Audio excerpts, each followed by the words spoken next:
Voilà, ça marche. Ok. Alors voilà ce que dit le Mar. Alors donc la Haggadah, Shadré alayou la Spasianus Kessar. Et donc ce qui s'est passé, c'est donc le roi de Rome a envoyé Aspasianus. Le Kessar a envoyé Aspasianus. C'est le nom du général romain qui est venu donc combattre Jérusalem, comme on l'a vu dans les passages précédents, parce qu'il a remarqué que Israël s'est révolté. Et donc, il a envoyé un général qui s'appelle Aspasianus. Et l'Agmara nous dit, il est venu et il a assiégé Jérusalem pendant 3 ans. L'Agmara continue en disant, avait un Naou, hein, donc je vais d'après l'Agmara ici, donc il dit, et il y avait à l'intérieur de Jérusalem 3 personnes riches, c'est-à-dire 3 gens riches, 3 hommes riches. Il y avait Nakdimon ben Gurion, Ben Kalba Saboua et Ben Sitsi Takeset. C'était le nom. Et l'Agmara va expliquer qu'en fait, leur nom, ce n'est pas simplement leur nom de famille, mais c'est quelque chose qui venait exprimer la manière dont ils étaient riches ou essayer de les louer, de leur faire un compliment sur la manière dont ils étaient riches. Et donc, ce compliment était comme ça. Nakdimon ben Gurion. On voit que son nom commence par le mot Nakdimon. Nakdimon. L'Akdim, quelque chose qui va avant. Pourquoi? Chez Nakdalo Chama Ba'avuro, on a fait avancer le soleil pour lui. C'est-à-dire c'est quelqu'un de tellement important qu'on a en fait changé le mouvement des astres. On a retardé, ou dans le cas ici, c'est plutôt on a avancé le mouvement des astres du soleil pour lui, tellement il était riche et important. Ben Kalba Saboua, pourquoi s'appelait-il Kalba, un chien Saboua qui est rassasié? Chez Kol Anirnas le Beto que chez Uraev que Kelev, Yotse que chez Usavea. Tout celui qui rentre donc dans sa maison. Oui. C'est pas que Yoshua pour qui on a dépassé le soleil, il y a encore. Ah, tout à fait, tout à fait. Oui, oui. Mais là, on nous dit que sur Nakdimon Ben Gurion aussi, on lui a fait ça. Lui aussi, il a eu ça. Mais attends, c'est une Agada ou c'est vrai? C'est une Agada, évidemment. C'est une Agada. On est en train non, de. Mais Ouvdati, il y a quelqu'un d'autre pour qui, à part Yoshua, pour qui on a arrêté le soleil? Bah, a priori, encore une fois, ça veut dire qu'on a avancé le soleil pour lui. Et pourquoi? Parce que c'est comme ça. D'après Rashi, il faut bien penser. Hein. Attends, je vais tout d'arriver. D'après Rashi, Kanirek, il est gêné par ta question en disant pourquoi. Je voulais en parler plus tard, mais c'est pas grave. On va parler maintenant puisque tu poses la question. Il est un peu gêné en disant qu'est-ce que ça veut dire Nakdalo, Chama, Bavuro, on a fait avancer le soleil pour lui. Bon, c'est seulement Yoshua qu'on a fait ça. Alors Rashi dit une autre chose. Lui dit qu'est-ce que ça veut dire? Mais c'est pas beaucoup mieux. Le soleil s'est levé plus tôt pour lui. C'est comme ça que Rachi explique. C'est pas beaucoup mieux, parce que ça revient à peu près au même. Ils ont fait leur d'été. Pardon, je ne t'entends pas bien. Ils ont dû faire leur d'hiver ou leur d'été pour lui. Ils ont fait leur d'hiver, leur d'été pour lui. Peut-être quelque chose comme ça, je ne sais pas. En tout cas, c'est comme ça, c'est quelque chose. Donc il était tellement important. Non, mais ce qui est intéressant, bon, je ne rentre pas trop dans les détails ici, mais ce qui est intéressant, c'est que ça n'a aucun rapport avec la richesse. On comprend par contre pour Ben Kalba Saboua, ça marche mieux. Celui qui a faim, il ressort quand il est rassasié, c'est parce que la personne est riche. Ça marche bien. Par contre, de dire qu'on a avancé le soleil pour lui ou pas, pourquoi parce qu'il est riche, on lui a fait avancer le soleil, je ne sais pas. Parce que quand quelqu'un est riche, on a tendance à vouloir l'honorer, se mettre en 4 pour lui. Voilà, peut-être pour ça. Le roi soleil, c'est le roi soleil. Alors, il est tellement riche qu'on l'appelle le roi soleil, quelque chose comme ça. Bon. En tout cas, Ben Tzitzit à Keset. Là aussi, c'est bizarre comme nom. Hein. Alors, Tzitzit, on sait ce que c'est les coins du vêtement. Et Keset, ça veut dire comment on appelle ça, des coussins. Ok. Alors, la Gemara dit Sha'aita Tzitzito, son habit, Nigreret al-Gave Ksatot. Elle traînait, Nigreret, elle traînait à l'arrière, donc sur des coussins. C'est-à-dire, d'après Rashi, ça voudrait dire qu'il était tellement riche qu'il ne marchait jamais par terre, mais qu'on lui mettait toujours des coussins, et c'est comme ça que ses vêtements ne touchaient pas le sol. Ses vêtements touchaient seulement des coussins pour ne pas se salir, ou je ne sais pas, quelque chose comme ça. Donc voilà, c'est donc 3 personnes immensément riches, et la Gemara nous dit que le nom de Tzitzit Ben Keset, enfin Ben Tzitzit à Keset, avait aussi un autre sens. Ika de Amre Shaita Ksuto Mutelet Ben Gdole Romi. Et là, donc, on parle de quelque chose de tout à fait différent. C'est que si son habit se trouve parmi les grands de Rome, ça veut dire en fait qu'il tournait dans la cour de l'empereur romain et qu'il était reconnu là-bas. Et ici, Xuto, d'après, je crois, Rachi ou un autre commentaire, ils veulent dire que c'est peut-être qui c'est, sa chaise, son trône. C'est-à-dire qu'il avait sa place parmi les grands de Rome. OK. Bon, alors en tout cas, tout ça, ça vient nous dire que il y avait donc 3 personnes très très riches à l'intérieur de Jérusalem. Et ce qui s'est passé, et là vous allez voir, c'est quelque chose qui est effectivement vrai au niveau historique, vous allez voir pourquoi. Ils sont assiégés par Aspasianus Caesar. Donc ils sont là. Okay. Et donc ces 3 personnes-là, Chadamar Lehu, Ana Zaina Lehon Bechite Vesare. Un des 3 a dit, moi je peux nourrir tout Yerushalayim avec de l'orge et avec du blé. Chadamar bechamra vemashra, avec de l'huile et du vin. Vechadamar bedetsibe, avec des arbres, avec du bois, pardon, pour faire cuire. Donc, il faut du bois. Et donc voilà, ils ont offert chacun de participer, donc de participer au siège de Jérusalem en donnant de quoi aux personnes de quoi manger. La Gemara raconte que Shafrou Rabana les Detsivé, c'est-à-dire que les Chachamim ont beaucoup apprécié celui qui a proposé de donner du bois pour la cuisson.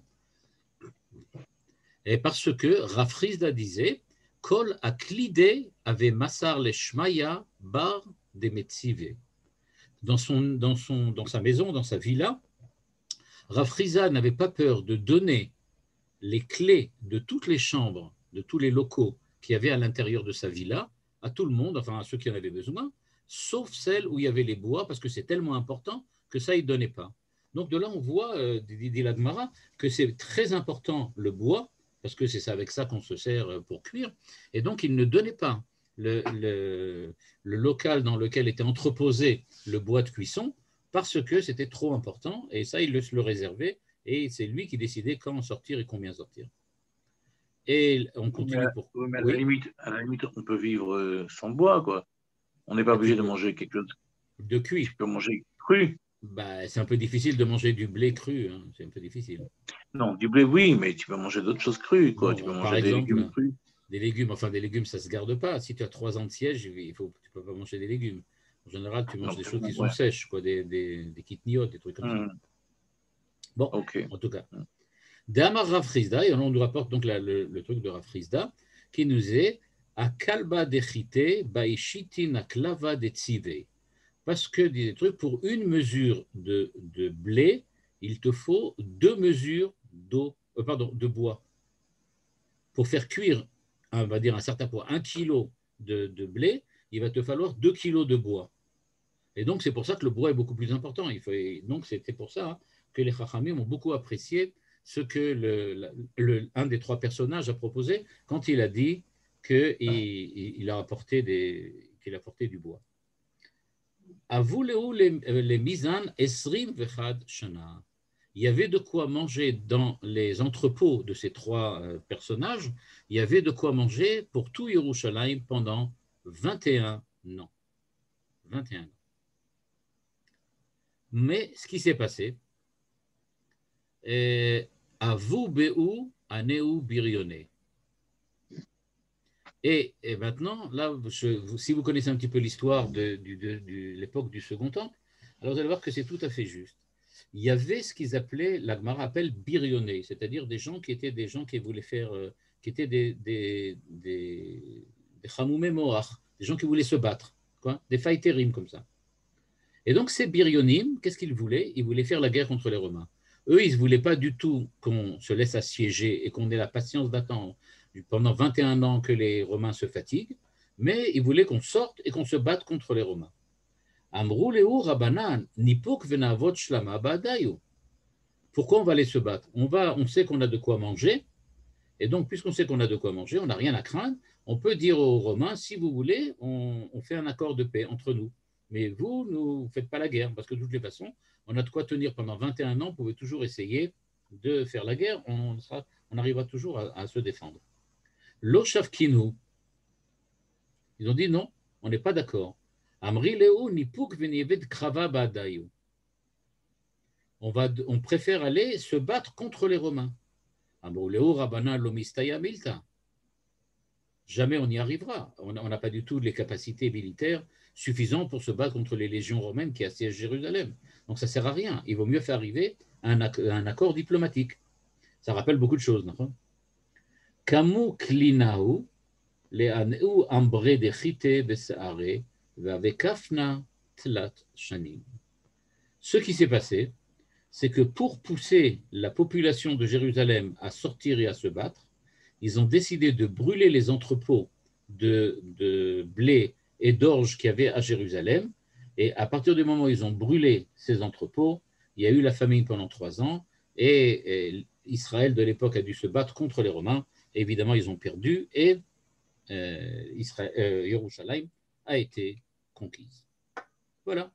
Ça, c'est l'histoire. Alors maintenant, pour ceux qui s'intéressent à ça, si vous regardez le Sefer Yossiphon ou si vous regardez les Flavius Joseph, effectivement, à l'intérieur de Yerushalayim, il y avait des factions qui étaient en guerre, des factions juives qui étaient en guerre les unes contre les autres. Il y avait Yochanan Migush Chalav avec un autre, je ne me rappelle plus comment il s'appelle, et ils se battaient entre eux, si bien que Yosef Fabius raconte que pendant la guerre, il a dit le sang des Juifs et le sang des Romains se mélangeaient ensemble. Pourquoi ? Parce que pendant que les Romains se envoyaient des catapultes et envoyaient des trucs sur les troupes d'Israël qui étaient dans le siège, il y en avait les troupes mettons comme ça, d'un certain camp se battaient contre les troupes d'un autre camp. C'est-à-dire qu'ils se battaient entre eux dans la ville de Jérusalem assiégée. Et effectivement, l'histoire raconte, enfin c'est pas seulement les Chachamim ici, mais c'est aussi dans Flavius Joseph, il raconte qu'effectivement une des factions a brûlé la nourriture et les armes de l'autre faction, et donc à la suite de ça, évidemment, le siège a été beaucoup plus rapide, puisqu'ils se sont retrouvés sans avoir à manger. Voilà, donc ça c'est pour la petite histoire de ce qui s'est passé à l'époque.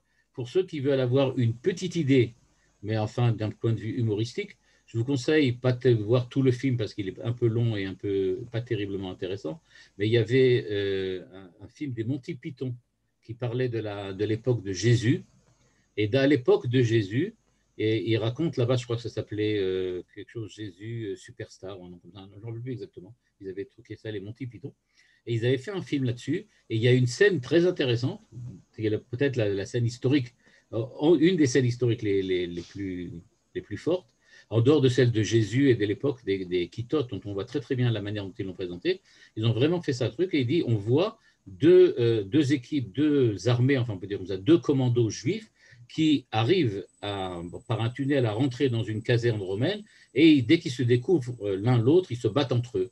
Et les Romains disent, ah, c'est toujours pareil, à chaque fois ils nous embêtent, à chaque fois on les arrête parce qu'ils se battent entre eux au lieu de faire la guerre. Donc il rappelle cette idée-là qu'en fait, les Juifs se sont battus entre eux au lieu de se battre contre les Romains. Bon, en tout cas, ça c'est pour ce que la Gemara dit. Le Gemara maintenant commence. Et il dit la chose suivante, il dit, Yesh le dagdek. Oui, pardon. Pourquoi toutes ces précisions quant au nom des riches et pourquoi, ça veut dire, qu'est-ce qu'on apprend de cette histoire? Qu'il y a toujours des gens qui sont mesquins et qui sont prêts à faire la guerre? Quelle est la morale? Non, on va le voir tout de suite. Non, ce que la Gemara veut raconter, c'est qu'en fait, le siège des Romains a été très court, on peut dire comme ça en tout cas, relativement. Okay, il a été relativement très court, il n'a duré que 3 ans, il aurait pu durer 21 ans. Mais il n'a pas duré 21 ans parce que les Juifs se sont battus entre eux, ils ont brûlé les entrepôts. C'est ça ce que la Gemara peut raconter. Et que ces entrepôts appartenaient aux 3 personnes riches qui sont là. Vous allez voir, le Maharal va tout de suite poser des questions. C'est ce qu'on va voir maintenant ici, dans ce passage-là, justement. Le petit passage qu'il y a maintenant, c'est justement ça. C'est des questions. Bon, le Maharal va peut-être pas poser la question auquel vous avez pensé. Pardon ? Mais je m'excuse, je n'ai pas entendu. À ce point, on ne pouvait pas Non, je dis, à ce point, les Romains n'auraient pas pu pénétrer de force. À ce point, je veux dire, les murailles étaient impénétrables. Non, ça, je ne sais pas. On peut pas on le dit, dire. d'accord, il y a la nourriture pour 21 ans, mais si on a une arme... contre une armée comme Rome, je veux dire, c'est quand même une puissance mondiale. C'est vrai, mais enfin bon, pour tenir un siège, semble-t-il qu'ils avaient la possibilité et la capacité. Ils ont quand même tenu 3 ans, c'est déjà pas mal. 3 ans contre les légions romaines. Ce qu'il faut savoir, eu des Vadat Akira. Hein, il y aurait besoin d'une Vadat Akira, ça c'est sûr. Mais ce qu'il faut savoir, et c'est comme ça que moi je l'ai interprété, j'ai entendu le Rav Yoel Binoun aussi qui nous avait enseigné cela.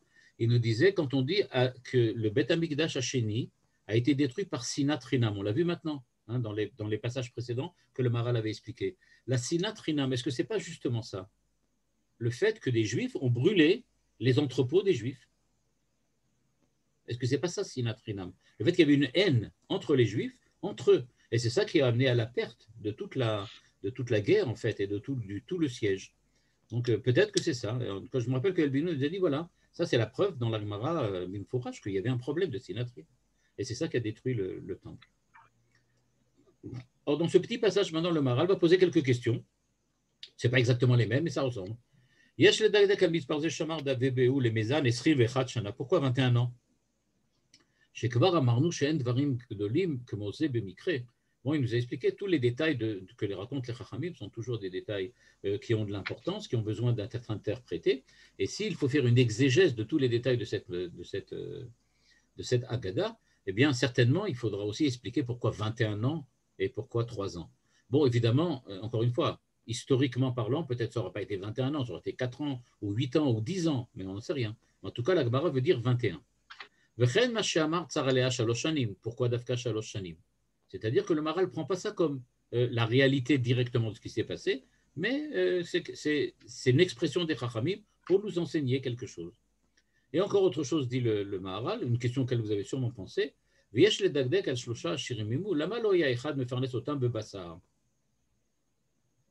Pourquoi pas de la viande? S'il a de l'argent et qu'il peut acheter de la viande, du vin, alors on peut autant acheter de la viande que d'acheter du vin, c'est plus important. Bon, on pourrait dire qu'il y a une différence, que la viande, on ne peut pas la garder, le vin, ça peut se garder. Bon, voilà. Des végétariens. Je ne crois pas qu'ils étaient végétariens à l'époque. En tout cas, le Maharal ne l'était pas, ça c'est sûr. Da. Et là, maintenant, on rentre là, on va rentrer maintenant dans les détails, vraiment. Da. Ki Yerushalayim makom kedusha, on est d'accord. Lo haya raoul liot kavush tachat haumot rak beshalosh shanim. C'est-à-dire, par le fait même que Yerushalayim est kedusha, on va expliquer pourquoi après, il ne devait être dominé par les nations que 3 ans, pas plus que 3 ans. Le maximum de 3 ans. Pourquoi? Ki kol Israël inyanam meshulash. Parce que tout est, chez l'Am Israël, des triades. Tout marche par 3. Donc, s'il y a une domination, 3 ans. Un exil, 3 ans. Tout doit tourner autour du chiffre 3. Et donc, dit le Maharal, il faut savoir que 21 ans ou 3 ans, ce n'est pas des hasards. Le siège a duré 3 ans parce que Israël est placé sous le signe du 3. Pourquoi? Yesh Meshulashim Be'avot, et donc ils sont une triade par les 3 Avot, Avram, Yitzhak et Yaakov, Meshulashim Kohanim Leviim Israélim, et c'est pour ça que la Mara dit qu'on est un peuple de triade, Tlata, Am Tlata. Et Mipne She'em Tlitae, et puisqu'on est donc des triadés, on va dire de cette manière-là, Lo Ayu Yecholim Umot Limshol Lahem Kiim Kasher Tsaru Alehem Shalosh Shanim, Va'az Ayu Govrim Alehem. C'est-à-dire qu'en fait, il aurait fallu donc juste 3 ans pour arriver avec le siège à dominer Israël. Donc tout se passe autour de 3. Ils nous dominent en 3 ans, enfin ils font le siège en 3 ans, après 3 ans, ils peuvent dominer combien de temps? Qu'on irait 3 ans. Enfin tout marche avec 3. Et continue le Maharal, Ki meshulashim em Israël, zeu choskam vetokpam shel Israël. Pardon? Pardon. J'ai pas entendu. Qui Meshulashim aime Israël. C'est pas l'impunité quand même, c'est dans. L'impunité, non, mais on sait que ça doit durer 3 ans. Ils avaient de quoi tenir 3 ans au moins. Et il nous dit pourquoi? Parce que comme ils sont placés sous le signe du 3, Zeu Choskam Vetokpam chez l'Israël. comme il est écrit, Yaakov Chevel Nachalato, une corde. Rotzelomar, et on sait qu'une corde, elle a, comme il est écrit ici, donc ça veut dire que tout est avec le signe 3. Rotzelomar, qui Israël Eshlem Chosek Mochevel, Sherisko Beshalosh Chutim, dans lequel il y a 3 brindilles, enfin 3 brins de la corde, qui est donc avec 3 brins de corde, on fait une corde très solide, et c'est celle-là qui tient. Venegedze Yutzrichim Latsud, Shalosh Shanim, Kedei Litkaber al Chosek Tokpam Sheu Shalosh. Donc, ce n'est pas pour rien qu'on nous raconte que le siège a duré 3 ans, parce qu'il a fallu 3 ans au Umot HaOlam pour surmonter Israël, qui est toujours placé sous le signe du 3. Et le Maharal continue en disant Aven Zeetev, dans cette phrase-là, Aven Zeetev, ki zeu gam ken mashaya min avka'at ha'ir da'inu miyud zayin betamuz ad Tisha B'Av Gimel Shavuot. Et il aurait fallu en fait 3 ans entre le moment où ils ont percé la muraille, c'est-à-dire à Yud Zayin Betamuz, et le moment où ils ont brûlé le temple à Tisha B'Av. Il aurait fallu en fait 3 ans. Mais ce qui s'est passé, c'est que, il va nous expliquer le Maharal, il y a quelque chose qui s'est produit entre-temps, et au lieu de 3 ans, c'est devenu 3 semaines. Mais de toutes les façons, la constante de la relation d'Israël avec le monde passe par la triade et le chiffre 3. Delo ayat sarir gimel shanim. Et pourquoi c'est 3 semaines au lieu de 3 ans? Kikvar kafshu et tahir. Ils ont déjà conquis la ville. Et à partir du moment où ils ont conquis la ville, il suffit seulement de 3 semaines, mais depuis le début, il a fallu 3 ans. Donc, nous dit le Maharal, c'est pour ça que tout est placé sous le signe du 3. Et donc, maintenant on va essayer d'un peu d'interpréter et d'expliquer. Qu'est-ce que veut nous dire ici le Maharal? Première chose, il nous dit, c'est que le siège est une manière pour les nations, pour Rome, de surmonter Israël. Et si on parle de surmonter Israël, ça veut dire que les nations ont la force, la capacité de passer outre les qualités d'Israël et la relation particulière qu'Israël entretient avec Dieu. 3, le chiffre 3 ici, indique que la manière dont Israël est lié à Dieu correspond elle aussi à une réalité triadique. Il a fallu 3 choses. Pourquoi? Le Maharal l'explique dans plusieurs endroits.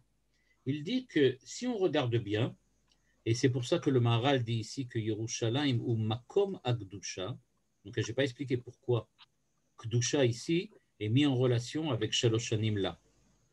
Il dit puisque c'est la Kdusha, parce que il dit ici dans un autre endroit, il le dit ça dans Gur Aryeh, il dit Shlosha Yore al Ma'alat Israël she muvdali min hageshem vekocham bilti gashmi velachen Yaakov nikra kadosh.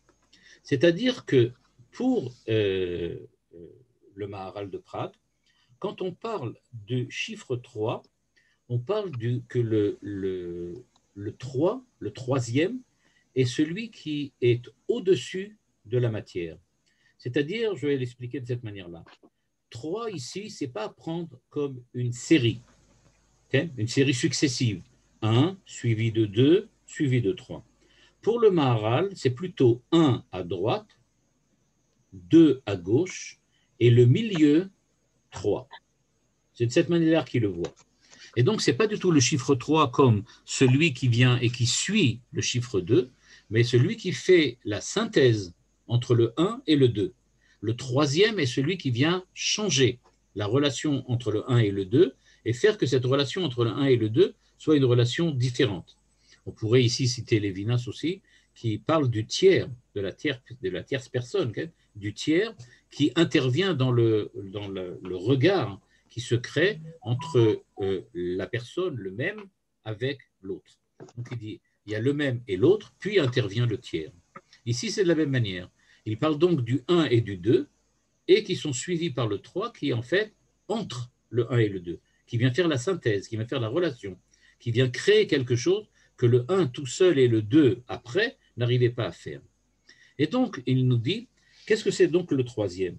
Le troisième, c'est ça la qualité d'Israël. Parce que, d'un point de vue purement matériel, Vous connaissez tous le sketch de Raymond DeVos.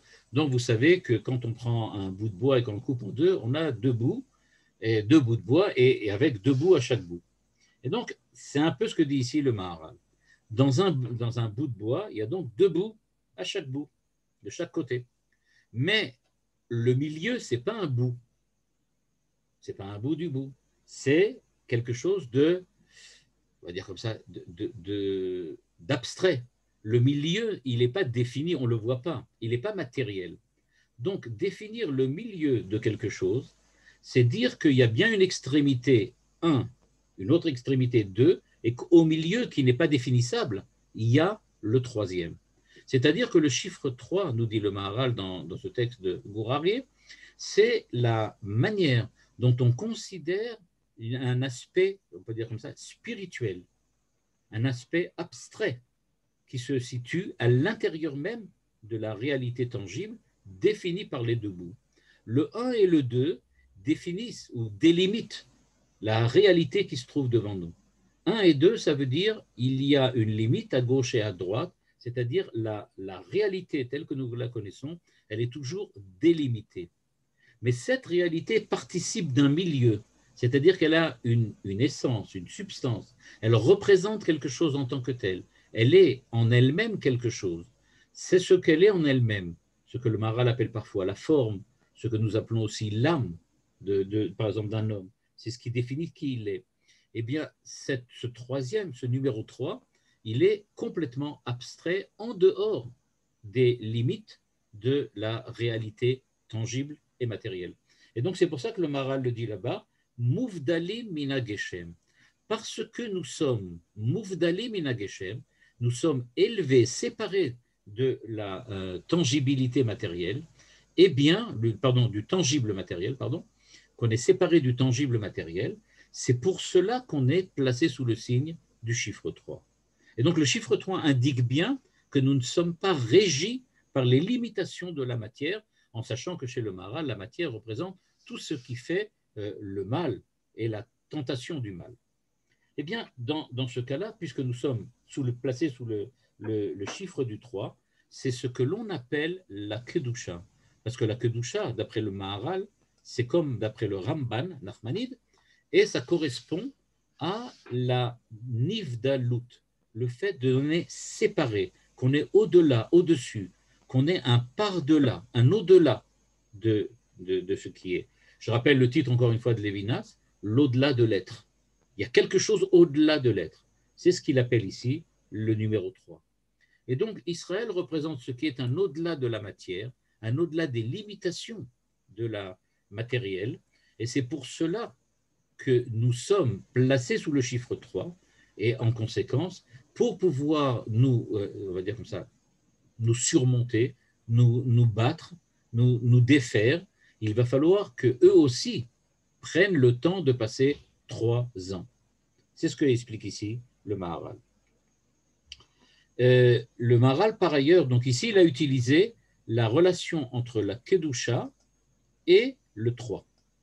Donc, il définit le 3 par la Kedusha, comme je viens d'expliquer maintenant. Il y a des textes, donc, comme j'ai dit, qui disent que c'est Nivdali mina Geshem, c'est la Kedusha, mais il y a encore 2 textes. Un texte qui dit que le Emtsa'i, lui, n'est pas matériel, il est abstrait, ce que j'ai expliqué tout à l'heure. Et encore d'autres textes dans lesquels il dit que le numéro 3 représente la rectitude. Bon, là, il y a une connotation morale et éthique qu'on n'a pas du tout ici. Hein. Et il faut quand même le savoir. Pour le Maharal, l'extrémité, le bout, hein, comme chez Raymond DeVos, le bout de chaque bout, qui est à chaque bout du bout, okay. Donc les bouts, en fait, ils représentent une limitation, ils représentent la matière, et donc ils représentent quelque chose qui dévie. Il dévie vers la droite ou il dévie vers la gauche. Sous-entendu, à partir du moment où tu limites quelque chose, une limitation, tu peux limiter en plus ou en moins. Ce serait aussi la gauche ou la droite, le 1 et le 2. Et donc, ces limitations, le Maharal les voit toutes comme des déviations éthiques et morales. Et donc, ça se passe sur tout à fait un autre ordre qui ici n'est pas du tout que le Maharal ne traite pas du tout ici. Mais il faut savoir que ça existe. Et donc, de ce point de vue moral, le milieu représente quand on ne dévie pas vers le plus ou le moins au niveau des vertus morales.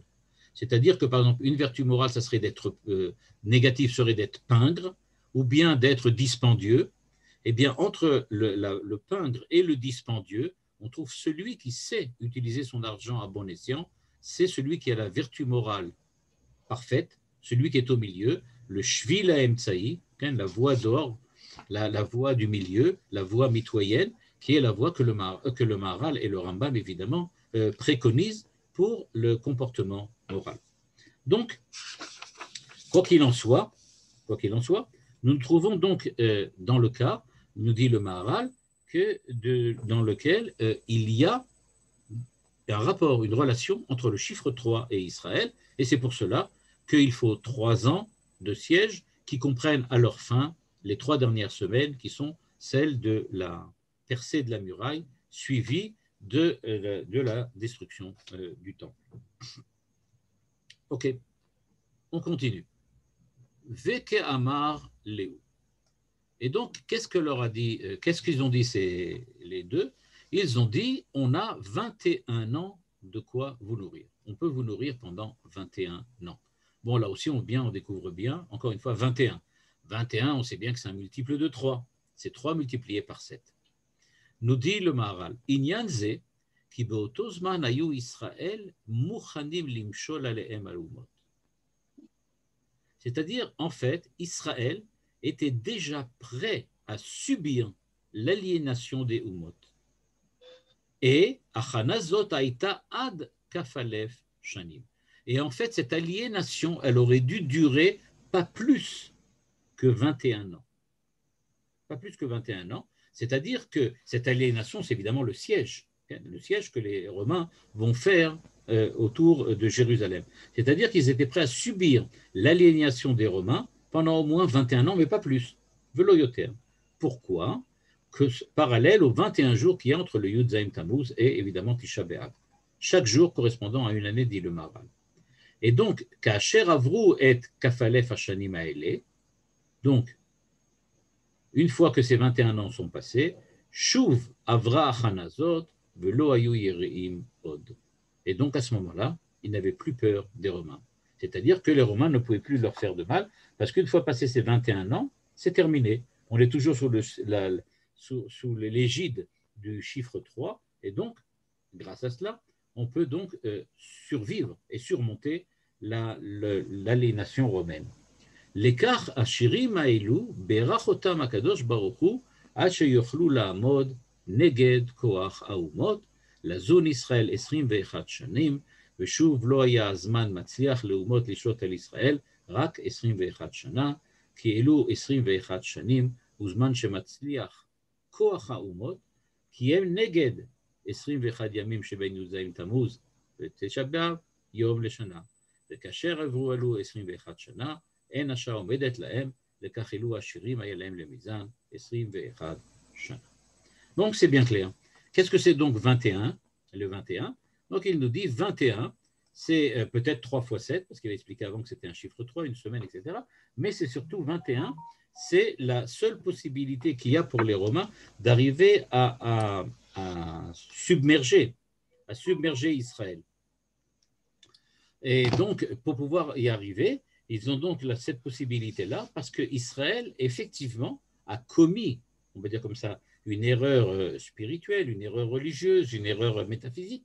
Et cette erreur a entraîné que maintenant, ils n'ont pas la capacité de dominer les nations et ils vont se faire dominer par eux. Mais ça reste toujours au niveau du 21, du 3 x 7, et pas plus que ça.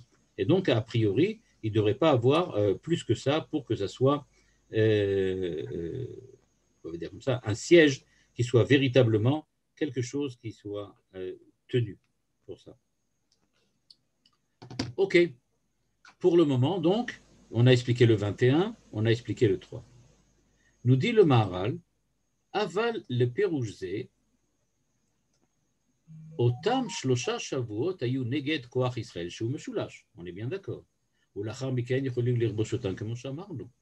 היו אלה כ1,000 שנים, שהיה מגיע לכל אחד מן העשירים רק 7 שנים. Et donc, il nous dit, si on voit cela, il y avait combien de riches en fait? Il y avait 3 riches. Donc, chacun des riches correspondait à 7 ans. Donc, il va falloir expliquer maintenant 3 fois 7. Qu'est-ce que c'est que ce 7 alors? À quoi ça correspond? Kishiv'a shanim ur avon gamour. Parce que quand on veut parler de famine, eh bien, une famine véritable, véridique, elle dure 7 ans. Comme on voit ça dans Yosef, dans lequel la truc là-bas, ça dure 7 ans. Vechen bekol makom amrou, dit le Maharal, Sheva shanim avec nafa. Il y avait la famine pendant 7 ans. Vaya bekol echad min ha'ashirim lefarenes Sheva shanim shlemot. Pourquoi? דהיינו כי 3 עשירים ביחד היו מפרנסים 21, אחד בחיטה, אחד בחמרה, אחד בדיצה. כל אחד מפרנס שליש הפרנסה, ובזה עולה לאחד 7 שנים, כאילו כל אחד מפרנס לגמרי 7 שנים. דהיינו, שהיה מפרנס אותו עשיר האחד בחיטה ושני העשירים האחרים נתנו משחה וחמרה, מה שצריך ל7 שנים, ובעל החיטה יחזור וייתן מקומו 7 שנים ו7 שנים השניים ו7 שנים חיטה ושערה, עד שהגיע לכל אחד מן העשירים, שהיה מפרנס 7 שנים בשלמות, בחיטה, שערה, בחמרה ובדיצה. C'est-à-dire, nous dit le Maharal, pourquoi un va donner pendant, mettons, du blé, l'autre va donner du vin, le troisième va donner du bois. Mais en fait, si on doit attendre que celui qui donne du bois, il nous le donne au bout de 14 ans, alors à quoi ça sert? Nous, on a besoin du bois déjà dès le départ. Donc en fait, ce qui veut dire, il dit, chacun pouvait donner 21 ans de ce qu'il avait. 21 ans de blé, 21 ans d'huile et 21 ans de bois. Alors maintenant, comment ils ont fait? Eh bien, ils ont fait de telle façon que la première année, il y en a un qui a donné le bois, l'huile et le blé. Ensuite, c'était le second. Et après, c'était le troisième. C'est-à-dire, en fait, c'était ça. Ils étaient capables de donner tout. Et simplement, ils ont dit, moi, je peux donner pendant 21 ans du blé, 21 ans du vin ou 21 ans du bois. Ça ne change rien. Avec l'argent et la richesse qu'ils avaient la possibilité de donner suffisamment. Et donc, tous les ans, tout le monde a reçu tout ce qu'il fallait. C'est-à-dire, en fait, que chacun des 3 a donné 7 ans. Pardon, je vais essayer, pardon, une minute. Allô? Oui? Pardon? Oui, salut. Oui, Baruch Hashem. Comment là? Laquelle? Oui, a priori, c'est la mienne. Oui, c'est elle te bloque là-bas? Ah, d'accord. Alors, j'arrive dans une minute. OK. Bye. Alors, je m'excuse, on va devoir s'interrompre parce que quelqu'un qui a utilisé ma voiture aujourd'hui l'a mal garé et il bloque quelqu'un en bas. Donc, alors, on va s'arrêter là parce que je dois le libérer là-bas qu'il puisse sortir. Alors, bon, on s'arrête là pour le moment et on continuera donc la semaine prochaine. Juste pour terminer, dit le Maharal, Zé Ashir Gamour, c'est-à-dire qu'ils avaient la capacité de donner tout. Sheva, donc chacun pouvait donner 7 ans, et 7 ans, Sheva, nous dit le Maharal, c'est comme Svia, il avait la possibilité de rassasier les hommes pendant 7 ans, et c'est grâce à ça que toute la ville de Jérusalem aurait pu tenir. Enfin, malheureusement, on va brûler leurs entrepôts et donc ils ne pourront pas continuer. OK, donc je m'interromps maintenant, désolé, et voilà, on reprend la semaine prochaine. Bon, Bye. Bye.